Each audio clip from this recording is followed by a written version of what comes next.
as we mentioned earlier, doing stories and stuff. Maybe there's a trapper that lived here and he went down to the river one day to check his beaver trapping. Maybe he fell in. Maybe there's a trapper that lived here and he went down to the river one day to check his beaver trapping. Maybe he fell in.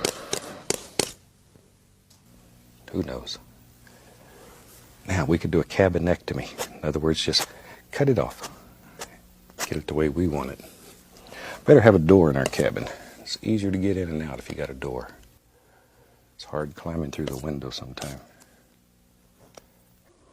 It's hard climbing through the window sometime. There we go.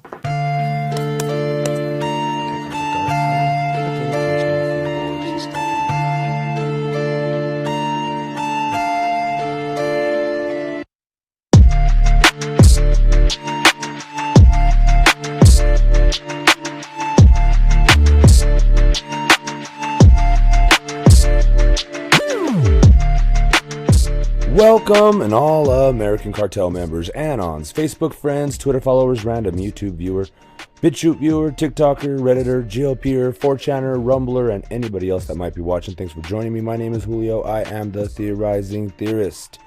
And today we're going to cover Bob Ross being a serial killer, and we're going to start with his Wikipedia. Now, I got some very compelling evidence, and I have names of victims for y'all, but we'll get there in due time. Now, this part may seem a little bit tedious or boring to some of y'all, but it's very important you know some certain facts about Robert Norman Ross.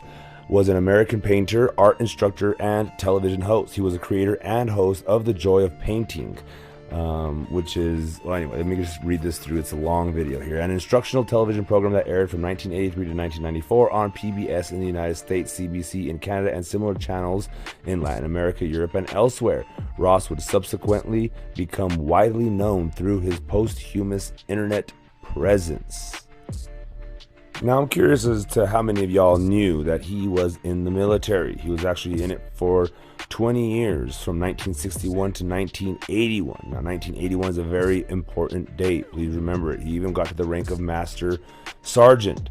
So 1981, write it down in your notes if you need to. Early life. Ross was born in Daytona Beach, Florida to Jack and Ollie Ross, a carpenter and waitress respectively, and raised in Orlando, Florida. As an adolescent, Ross cared for injured animals, including armadillos, snakes, alligators, and squirrels, one of which was later featured in several episodes of his television show.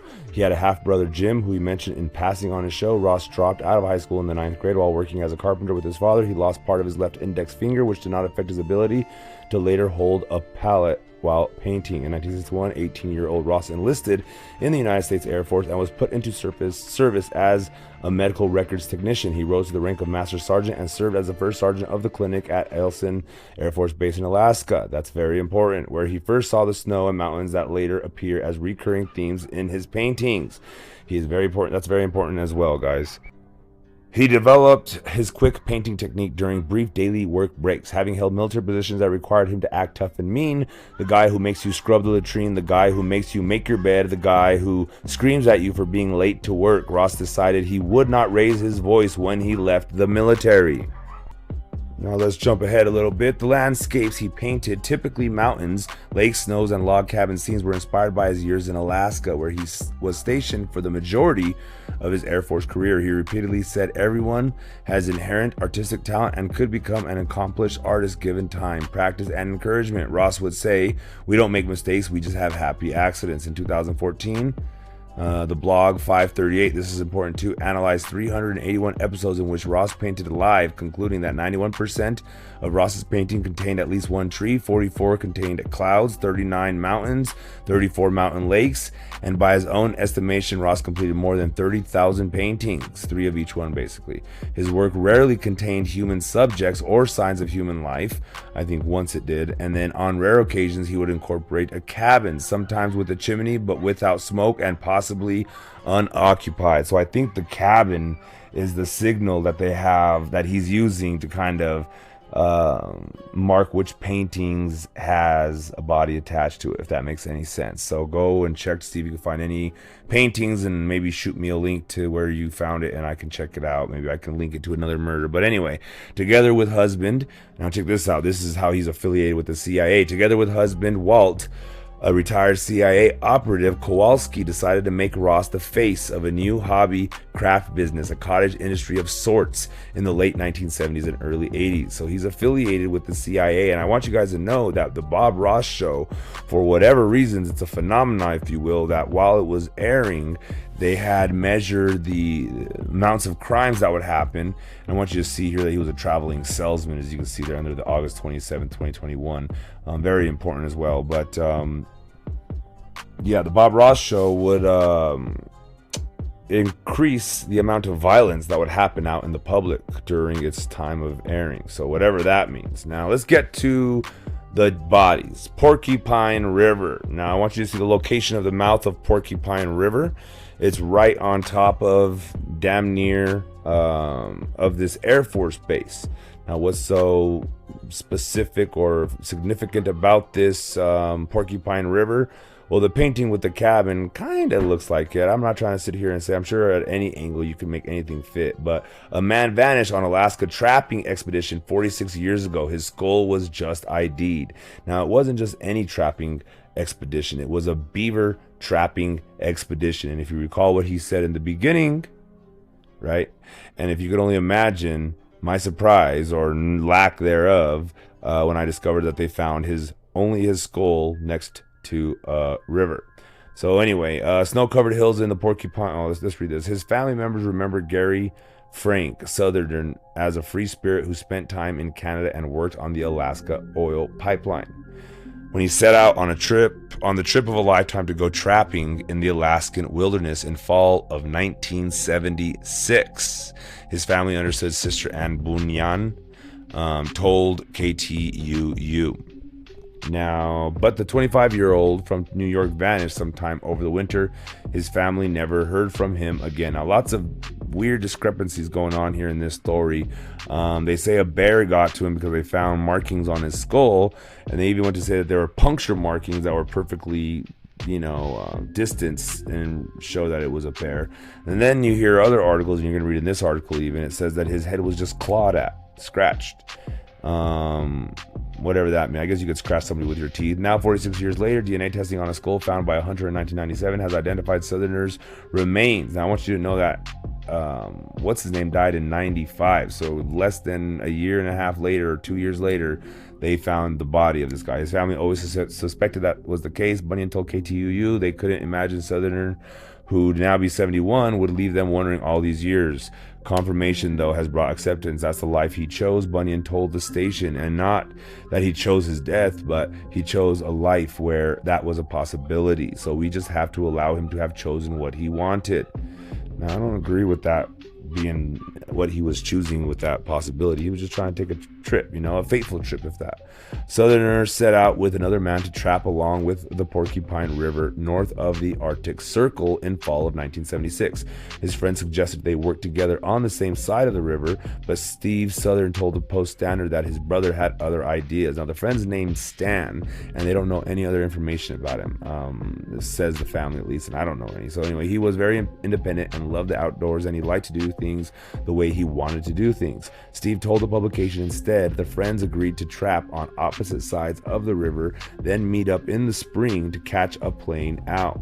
Now, the guy Stan got sick early and took off early, and he just assumed that the dude would figure it out and leave on his own. But when the time to return home arrived, Gary never showed up, KTUU reported. His family hired a friend to search for him, but the man found only his camp with some of his supplies. I wonder what his camp looked like. Was it a tent? Was it a shack? Was it a shed? Maybe the shed is just a gravestone, if you will. In time, his family erected a gravestone listing Gary's date of death as 1977 with an inscription reading "Lost in Alaska," the station said. So if you didn't realize, Bob Ross was in that area, right? A mysterious skull in July 1997, 20 years after Gary Southern went missing. A hunter found a skull along the Porcupine River about 8 miles from the Canadian border, Alaska troopers reported in a news release. Now, don't worry, this story gets very, very compelling real quick. So troopers searched the area but could not find any other remains, the release said. The skull, which had markings suggesting a bear attack, was stored at the Alaska State Medical Examiner's office with other unidentified remains for years. In 2022, cold case investigators extracted DNA from the skull, the release said. Now, there's a rumor out there that he's in jail, that he was in jail, and that he was doing his show from prison, but nobody would know because they had it set up for whatever reasons, right? I don't know if that's true or not, but, well, let me just keep reading here. So, they contacted Steve Southern, who agreed to provide a DNA. The reason I was bringing that up was because his paintings, they're not for sale. They're locked up. I think they're locked up in the possession of the state. It belongs to the state, maybe. I don't know. DNA matching confirmed the skull belonged to Gary, troopers said. Steve told the Post-Standard that he later learned the skull had bear tooth marks and that Gary probably died shortly after beginning his trip in fall of 1976. Back to the other point, my wife was telling me that you're not allowed to make money in jail like that or something to that effect, and so they kept him to keep in line with their policy. I don't know, but it was much more brutal than I had hoped. He told the publication, "You always have hope, but we now know what happened to him." The remains are being returned to the family, which is planning a memorial service for later this year. So don't worry, lots of interesting information. So let's see what's here that we wanted to show you. Right there, yeah. Once authorities matched the skull, which was scarred with bear claw markings, right? Not bear teeth markings, so claw markings. So what's with the discrepancy? And then there's also other discrepancies, like they're saying that he was just on a hike, and then others say he was on a hunting trip. Well, he was trapping, not hunting. And then others say, well, they were just walking on opposite sides of the river because they needed to meet up, and they were trying to find a spot that was frozen over. Like all kinds of elaborate different stories, and I don't know how that happened. I suppose that just happens after 46 years of people retelling the story and whatnot. I'm sure I'm messing this whole guy's history up, anyway. So if you want to learn more about this guy and his mysterious death, Eaten Alive's on YouTube, the Alaskan Bear Mauling Mystery. I checked it out. It wasn't too informative, but it does give you some info into the mystery about this guy, and there is some mystery that they think that he might have been murdered. Troopers theorize link in 3 baffling area murders. Now, I want you to really pull out your notes and pay attention this time. So Thomas Bunday was a serial killer suspect in Fairbanks, also known as the Northpole Killer. I don't believe that he is the actual killer. He denied doing anything, and then there's some supposed statements made privately to the police, which you know how that always goes. Was he set up? Was it a patsy? And again, you don't even know who serves time, really. I mean, they could just put up a person and say that this is this person, he's a serial killer, all these cases are solved, and in reality it's just a CIA agent that they dressed up as the perp, and then they never jailed him, of course, but they just tell the public, yeah, he's in jail. So this right here is a photo, not really a good one, of the motorcycle crash and his helmet there, and these are the 5 girls that he supposedly killed, who I think Bob Ross actually killed. And for whatever reasons, I think Bob Ross might have been MK Ultra, if you're asking me, to be honest. It just, the way he talks, the monotone, might be more than just his character or his nature. It could be like a lobotomy or something, or damage from all the drug use from the LSD or whatever. So, again, I don't know if any of this is true. This is all just me theorizing and spitballing off of theories that are already out there, and these could all be fake, right? These could all, not fake, but these could all be wrong. So, but if you want to read the article that I found about Bunday, which I find very curious that, Bunday, I mean, is this like version 1.0 of the other Bundy, right? But the more intriguing part and the more compelling part that I'm about to show you is going to hopefully make your jaw drop a little bit. Now, what if I told you the FBI was looking for a serial killer that worked at the Air Force Base during 1979 to 1981? Well, they were, because that's where this guy worked. All these victims were going to go over their story, and they claim that they saw a person in an Air Force Base outfit in a car talking to one of the ladies. So let's read and see what we can. So Thomas Richard Bunday was an American serial killer who from 1979 to 1981 committed a series of murders of young women and girls in the city of Fairbanks, Alaska. At the time of the killings, Bunday was serving at the Eilson Air Force Base near Fairbanks and for a long time avoided suspicion. Now notice, 1981 is the end of his crime spree, and Bob Ross left the Air Force Base in 1981. I'm assuming he knew the gig was up, and so he got the heck out of town. Now, more surprising is that they thought that and died before apprehension. Of course, the story behind his apprehension is weird. They caught him, they let him go for 8 days, and then they found his body, smashed up, whatever. But it's, I don't know. I don't believe that this is the serial killer that we're thinking of, with the dates being so coincidental, and then them 2 years or whatever. Because you got to remember, like, when he dies, his will comes out. Maybe he admits some things, and they're able to release some things privately, but they have to do it carefully. So they act like a hunter found the skull, right? So anyway, Thomas Richard Bunday was an American serial killer who from 1979 to 1981 committed a series of murders of young women and girls in the city of Fairbanks, Alaska. At the time of the killings, Bunday was serving at the Eilson Air Force Base near Fairbanks and for a long time avoided suspicion. Despite confessing to the crimes privately, mind you, to the police, Bunday was not immediately arrested due to a legal mistake and remained at liberty for another 8 days, during which, for unknown reasons, he did not make any effort to evade justice. Now, they also thought it was him because I guess a week prior he had tied up two hookers, I guess, young ladies, and tied them to the tree because he wanted to teach them a lesson. He was in his cop outfit. Don't know if that's true, but that's what the story goes. After his death, of course, he's not able to defend himself. So the murder series began on August 29, 1979, when Fairbanks resident Glenda Soderman, 19, went missing. Her decomposed body was found 2 months later in a gravel pit near Highway 23 miles south of Fairbanks. On June 13th, 1980, 11-year-old Doris Oring went missing. The brother of the deceased told police that a few days before his sister disappeared, he saw her talking to a stranger sitting in a blue car and wearing an Air Force uniform. The brother then helped the investigator make a complete identikit of the criminal. I wish I could see that, but anyway, on January 31st, 1981, 20-year-old Marlene Peters went missing, who on the day of her disappearance gathered to hitchhike from Fairbanks to Anchorage. 5 weeks later, Wendy Wilson, 16, disappeared on her way to the Opes to see her boyfriend, who was staying there. Miss Ope had offered Wendy a ride before she had disappeared. On May 16, 1981, 18-year-old Lori King disappeared, and shortly before her disappearance, Marlene Peters' partially decomposed body was found in October 1981, not far from Wilson's body. The decomposed body of King was found near the Eilson Air Force Base. During the investigation, the police for the first time suggested that a serial killer from among the military personnel was operating in the territory.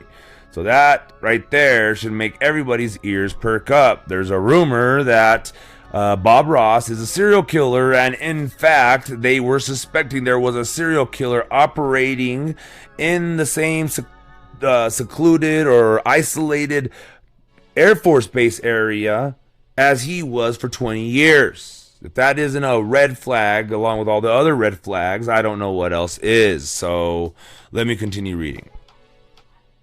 During the investigation, the police inspected all personnel of the Eilson, I'm sorry if I'm butchering that name, by the way, Eilson Air Base, including the employees employed as civilian specialists. By February 3rd, 1982, only 3 people were included in the suspect list, who at various times were distinguished by their destructive behavior towards women, one of them being Bunday. By that time, he had been transferred to Wichita Falls, Texas, where he had served since September 1981.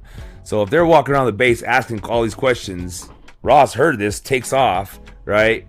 I mean, makes sense to me. Thomas Bunday was arrested on March 7, 1983, and was taken to the police station to be interrogated. In addition to an interrogation, a search was conducted in his house and the trunk of his car. During the search, evidence was found linking Bunday with the murders in Fairbanks. Upon learning of this, Thomas on the same day admitted to killing 5 women and girls and described in detail the murders and the circumstances in which they occurred, which I don't believe, because they would have arrested him then. He was also questioned about the murder of Cassandra Goodwin on March 22nd, but vehemently refused to admit to her murder. Why? Bunday indicated psychological problems and sexual complexes as a motive for committing the murders. Despite his confession, he was not arrested and had to be released because there was no warrant for his arrest. I mean, that makes no sense to me, but okay. let's let him go for a couple of days and then let's just find him dead, right? That makes no sense. Sounds like he was set up. He was the patsy to take the blame for these deaths. So, or I'm just a delusional theorist, but I'm not delusional because I don't believe anything to be true except for God. So again, all this is theoretical. Alaskan authorities issued an arrest warrant for Thomas Bundy on March 15, 1983, but he was not immediately arrested in Texas, riding his motorcycle about 40 miles outside Wichita Falls, sorry about that, Texas. Bunday rode into the oncoming lane of the highway and collided with a truck.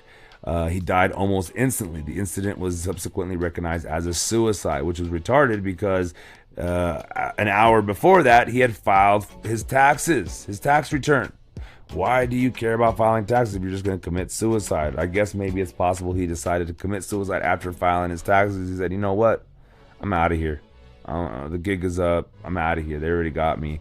They're questioning me. Who knows? He might be the killer. But to me, it just seems so convenient as I'm going through this investigation and I find, this evidence that a serial killer was indeed operating in that area, and that, 1981, Bob Ross leaves. 1981, the murders stop.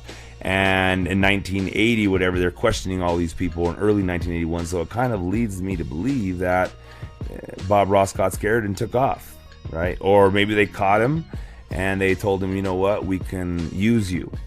Let's join the CIA. And that's when he began his career. Very coincidental. The city of the North Pole, Alaska, is 1,700 miles south of the geological North Pole. Their streets have holiday names and stores sell Christmas-themed items year-round. The town's biggest attraction, so we don't care about all this stuff. Let's see here.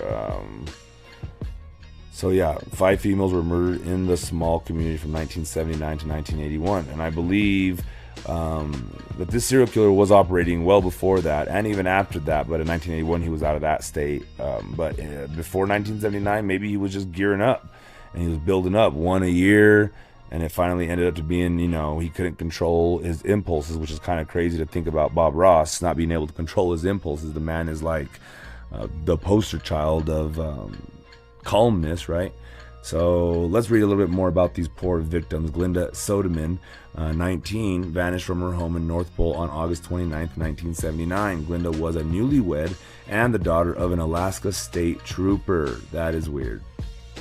Glenda and her husband had a small baby, and when her husband arrived home on August 29th, the baby was in the crib, but Glenda was gone. By all accounts, Glenda was happy and had no reason to run away from her home. The following October, Glenda's decomposed body was found in a gravel pit near Moose Creek on the Richardson Highway, not far from Eilson Air Force Base. Glenda had been shot in the face, and troopers found a .38 caliber pistol cartridge near her body. Mind you, not a shotgun shell. So the medical examiner discovered no evidence suggesting Glenda had been sexually assaulted. Suspicion fell on Glenda's new husband, who failed a lie detector test. Even Glenda's father suspected his son-in-law of the crime, but troopers found no evidence to arrest the husband. So it seems like they're just kind of tacking on this weird murder to this guy. So Doris Oring, 11. On June 11, 1980, 11-year-old Doris Oring and her older brother were riding bikes together on the roads in North Pole. Doris cycled ahead of her brother, and when her brother caught up with her, he saw his sister talking to a strange man in a blue car. The man had propped open the hood of the car as if he was having engine problems. When Doris's brother pulled up, the man quickly shut the hood, jumped in the car, and sped away. The brother was later able to describe the man to a police sketch artist. He told police he thought the man's blue shirt looked like an Air Force uniform, and the man had a military-style haircut. Well, that's a little weird. I guess Bob Ross grew his hair out, right? So he permed it to save money. I don't know when. But that doesn't really fit, right? So 2 days later, Doris disappeared and her bicycle was found hidden in the bushes along Badger Road near her home in North Pole. A witness reported seeing a small blue car tear around the corner at an intersection near Badger Road. The driver seemed preoccupied and was wrestling with something or someone in the seat next to him. Police believe the attacker hid in the bushes on the side of the road and waited for Doris to ride her bike past his hiding spot. Once she got close, he jumped out of the brush, grabbed her off her bike, and tossed the bike into the ditch. State troopers asked security at Eilson Air Force Base for a list of blue cars registered to drive on the base. Now, what I find curious is that they don't ever tell us any of these lists, like the 3 that were suspected along with the actual accused. The Air Force handed the troopers a list of 550 names of people who owned vehicles possibly matching the description of the car. Investigators were desperate to find Doris, but with no fingerprints or other forensic evidence, they didn't know where to begin. Since troopers had not cleared Glinda, Soderman's husband, for Glinda's murder, they decided to question him about the abduction of Doris Oring. They gave him another polygraph test, and this time the polygrapher found the test result inconclusive. They had no physical evidence pointing to Soderman, but he could not pass a lie detector test when questioned about the murder of his wife or the abduction of the young girl. Troopers decided to bring in a polygraph expert to question Soderman. After 10 minutes, the expert left the examining room and told troopers that Soderman had an irregular heartbeat and he could never pass a polygraph test. The test results from an individual with a heartbeat like Soderman's would always be classified as inconclusive or failing. Since the troopers had no reason other than his lie detector test results to suspect Soderman, they dismissed him as a suspect in the disappearance of Doris. Why did they have to dismiss him as a suspect? They said it could have kept him there. I mean, it's not illegal to suspect somebody, even for the police, right? That's weird. So Marlene Peters, 20 years old. On January 31st, a little over 7 months after someone snatched Doris Oring, 20-year-old Marlene Peters disappeared. Marlene was last seen trying to hitch a ride from Fairbanks to Anchorage to visit her father, who was sick with cancer. Oh, that's terrible. Oh, man. Police considered Marlene's disappearance suspicious, but they had no way to know if someone had abducted Marlene near Fairbanks or if she had disappeared somewhere else between Fairbanks and Anchorage. Troopers did not immediately link her case to Doris Oring's or Glenna Soderman's. Wendy Wilson, 16. 5 months after Marlene disappeared, 16-year-old Wendy Wilson vanished. Wendy was last seen hitchhiking, and a witness saw her climb into a white pickup truck in Moose Creek near Fairbanks. 3 days after she disappeared, Wendy Wilson's body was found near Johnson Road, 32 miles south of Fairbanks near the Trans-Alaska Pipeline. Wendy's killer had strangled her and then fired a shotgun into her face. 9 weeks after the discovery of Wendy Wilson's body, Marlene Peters' remains were found. Marlene also had been dumped near Johnson Road, and she was found only 2 miles from where Wendy had been dumped.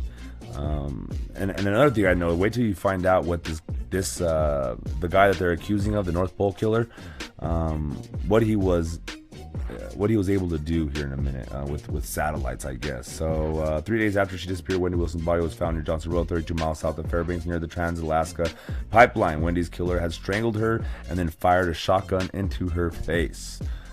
Talk about a not so happy little accident. 9 weeks after the discovery of Wendy Wilson's body, Marlene Peters' remains were found. Marlene also had been dumped near Johnson Road, and she was found only 2 miles from where Wendy had been dumped. Marlene also had been strangled and then shot in the face with a shotgun. So different weapons being used. If you recall earlier, I said no shotgun shells, though. That's why. Lori King, 19. 2 days after police recovered Marlene Peters' body, they were notified of the disappearance of 19-year-old Lori King. Lori had last been seen walking in Fairbanks. The Fairbanks police and the Alaska State Troopers now knew they had a serial killer operating in and near Northpole outside of Fairbanks. Soon the news media labeled the string of murders the Fairbanks serial murders. Police, as well as civilian and military volunteers, searched for Doris Oring's and Lori King's body near the Johnson Road area where the remains of Wendy Wilson and Marlene Peters had been discovered, but they found no sign of either victim. On September 2nd, 1981, 4 airmen on a hunting trip came across the remains of Lori King in a wooded area near a missile site off Johnson Road. Earlier searches had somehow missed the area, right? I mean, come on. The killer had done nothing to hide Lori's body like Wendy and Marlene. Lori had been strangled and then shot in the face with a shotgun. I mean, that sounds very systematic. It makes me wonder, in this time and era, it's like, I mean, Jesus, the stuff that these Satanists or the Illuminated could get away with is amazing, I bet. So because Lori's body was found on a federal reservation, the FBI joined the case and a task force was formed. Investigators now knew they were hunting a dangerous predator, possibly named Bob Ross. Now, while we have this second, guys, please be sure to subscribe, like, share. This video is almost over here, but I do put a lot of effort into these videos and research and all that. So if you want to donate to my channel, I have a Cash App link. It's basically a cash symbol and cartel member. Now, I'm really hurting for funds. The channel is really hurting for funds, and these videos don't come out as quickly and with that much effort anymore, because basically it takes a lot of time to do this, and if I can't make money doing this, my wife gives me a really bad time if I'm just doing this for a hobby, let's just say. So help me out, make me a professional, and donate if you can. So let's continue reading. Because Lori's body was found on a federal reservation, the FBI joined the case and a task force was formed. Investigators now knew they were hunting a dangerous predator. Some, but not all, of the women showed signs of being raped before they were murdered. An investigator from the Eilson AFB Office of Special Investigations reported he had identified 3 individuals on the base who acted inappropriately toward women. One of the 3 men he identified was Technical Sergeant Thomas Richard Bunday, a 33-year-old electrical expert. Co-workers said Bunday repeatedly showed disrespect toward women, and one woman who worked with Bunday said he was verbally abusive and she was afraid of him. Now, I want to know who the other 2 were. I'm sure their names out there. If you could find them for me, I'd be very much interested in that. It is important to note that profiles are theories and not solid evidence. I couldn't have said it better myself. After Lori King was murdered on May 16, 1981, the murders ended. In September of 1981, hunters discovered the body of Lori King. There was another body near Johnson Road. By November 1982, the task force concluded the murderer was either dead, in prison, or had moved somewhere else, like Bob Ross. The task force decided they needed to look at military personnel who had transferred outside the state in the past 18 months. Wow, so they definitely looked at Bob Ross. Wow. Who was on that list? Thomas Richard Bunday. Bunday had transferred to Shepherd Air Force Base near Wichita Falls, Texas on September 9, 1981. They contacted police agencies near other U.S. Air Force bases around the world and asked them to be on the lookout for any murders similar to the ones perpetrated near Fairbanks. Now, he became a traveling salesman, and we're going to try to hunt down who he was hunting down as a traveling salesman. Wichita Falls police reported investigating a murder similar to the ones that had occurred near Fairbanks, but when Alaska investigators arrived in Texas to discuss the murder, they found a sheriff sitting at his desk watching television and reading a newspaper who told them there are no unsolved crimes in my county. The sheriff said Lori had been killed by a drug dealer but was now dead. What? Doris Oringer's younger brother identified a photo of Bunday in a lineup, and he had no trouble picking out a photo of Bunday's car as a vehicle he had seen by his sister 2 days before her abduction. Troopers interviewed Bunday's Alaskan neighbors and co-workers, and most painted an unflattering picture of Bunday. They described him as an unlikable loner. Bunday had a variety of shotguns and pistols registered to his name. In January 1983, Trooper Sam Barnard flew to Shepherd Air Force Base and interviewed Richard Bunday. Bunday agreed to answer Barnard's questions, but refused to take a lie detector test, allow a search of his home, or give samples of his hair. When Bernard told Bunday that Doris Oringer's brother had identified a photo of Bunday as the man he had seen talking to his sister, Bunday didn't respond. Still, they didn't feel they had enough evidence to arrest him. Alaska investigators had no authority to arrest someone in Texas, and the Texas police needed a warrant to arrest someone for crimes committed in Alaska. Richard Bunday agreed to come in and talk to investigators as requested without an attorney. Well, that's surprising, right? But he's saying it's not surprising. This is not surprising to me, as psychopaths have extreme narcissism and feel they can outsmart investigators. So, another thing I know is Bob Ross was pretty clear to say he didn't like to yell. That's why he left. So maybe he had to change his demeanor so he wouldn't be, since that's what they were looking for. So anyway, Richard Bunday agreed to come in and talk to investigators as requested without an attorney. This is not surprising. Let's see here. After several days of speaking to him for 3 hours at a time, Richard Bunday gave his only denial. I really enjoyed talking to you guys, but you say I did these things and I didn't. There you go. Case closed, right? For me at least. In a search of his home in Texas, they found an article on the murders from a newspaper in Fairbanks, Alaska. Later, during a phone call, finally, Richard admitted that the bodies found weren't all of them. Bunday returned the next day to talk to the officers. They shared that the family of 11-year-old Doris Oringer was upset that they didn't have her body. Richard started crying and stated he didn't know why he did it. He admitted that he had strangled her and drove in his trunk onto the Air Force Base in which he worked. Well, that doesn't make sense either. This is really weird. So in 1986, 3 years after Bunday's death and a few months after Doris Oring should have graduated from high school, Doris's skull was found in a remote section of Eilson Air Force Base. Now check this out, what Richard Bunday's job allowed him to set up. high-powered cameras so he could watch places from the military base where he committed the crimes, so he could observe investigators as they worked the crimes. Richard Bunday's job allowed him to set up high-powered cameras so he could watch places from the military base where he committed the crimes, so he could observe investigators as they worked the crimes. Investigators believe Bunday committed the 5 murders in Alaska and the one in Texas. They believed he denied the murder in Texas because Texas had the death penalty and Texas police couldn't arrest him until a significant amount of paperwork went through if he was only charged with crimes in Alaska. Okay, so too much paperwork to process a murderer. Okay.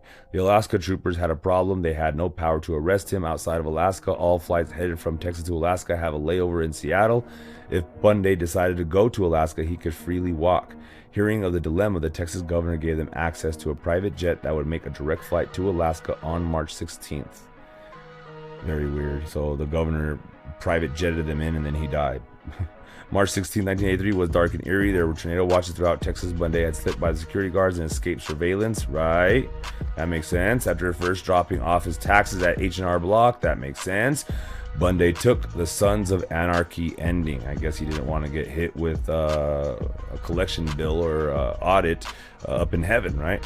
So very, very weird stuff. I'm not sure why they would include that unless they're just trying to show the people that are wise enough to read between the lines that isn't normal. So after first dropping off his taxes at H&R Block, Bunday took the Sons of Anarchy ending, which means he drove over 100 miles an hour on his motorcycle straight into the front of an oncoming semi-truck. The truck driver stated he tried to avoid him. Bunday kept coming at him, and that was the end of Richard Bunday. Now, that bike doesn't look like he got hit going 100 miles against a semi. That wheel, I mean, that wheel would be, there'd be nothing left of this damn thing, dude. And the helmet intact. Very weird stuff. And then, I don't know, maybe it's possible, I guess. Anything's possible, right? But to me, that's the story of Bob Ross and, you know, the theories I have. So thank you, theorists. And with that said, I'm going to bow out with my typical. And as always, to God be the glory.